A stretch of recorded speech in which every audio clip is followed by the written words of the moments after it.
Hello, history class of 701. I hope you had a wonderful Thanksgiving. This week I will be talking about 3 references coming from the America History of Life database.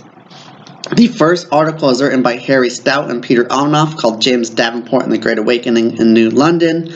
To give a brief overview of Davenport and the incident in New London, James Davenport came under a lot of heat for his very theatrical preaching style. He led a group of radical new lights who separated from the Congregational Church and formed their own church called the Shepherd's Tent. Davenport and his followers met up on March 6, 1743, gathered around a bonfire and burned a whole library of Puritan classics. Using many town and parish records as well as many newspaper articles, the authors argue that this book burning was not random. It was a complicated sequence of events that should be placed in the context of mid-18th century New England society. In this way, the bonfire is the culmination of the crisis of ministerial profession, rapid social change, and a popular rebellion against established authority. The same separation from the individual and authority within the church was also happening between the colonies and Great Britain. The second article is titled Enthusiasm for Liberty, The Great Awakening and as the Key to the Revolution by William McLoughlin. In this article, the author fights back against the assumption that the revolutionary era was only concerned with literature and questions of politics, and that the founders were not very religious men. He argues that religion should be defined as assumptions about the right and wrong ways in which power and authority can be used. Using sources stemming from John Adams and Witherspoon, he argues that the roots of the revolution is a political movement deeply embedded in the soil of the First Great Awakening, happening 40 years earlier. The revolution is a natural outgrowth of a profound and widespread religious movement.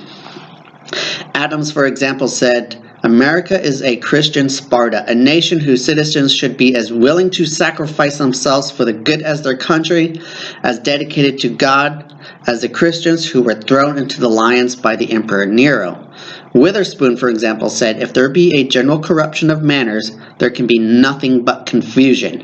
So true is that the civil liberty cannot be preserved without virtue." Adams and Witherspoon represent the rationalist and the pietist, 2 sides of the revolutionary coin, a connection between the awakening and the revolution. The third source is entitled Religion and the American Revolution by Derick Davis. Davis argues that religious sentiments stemming from the Great Awakening were deeply connected with securing independence from Great Britain. He uses a variety of newspaper articles, most notably the Boston Globe, as well as primary sources, most notably Jonathan Edwards and Patrick Henry. Davis suggests that America made the political decision to separate from Great Britain only because it believed that such an act was a religious duty. Henry's famous speech on 23 March 1775 is an example of this. He urges the colonists to make proper use of the means which God of nature hath placed in our power. We shall not fight our battles alone. There is a just God who presides over the destinies of nations. Davis also suggests that Edwards saw America becoming the center of God's kingdom on earth. The Great Awakening was proof that world history was culminating in a new age of spirit. In this context, Davis finally argues that enlightenment and religion, at least for the colonists, were not antagonistic. The revolution, in fact, was a nexus of the two. Thank you very much. Have a good day.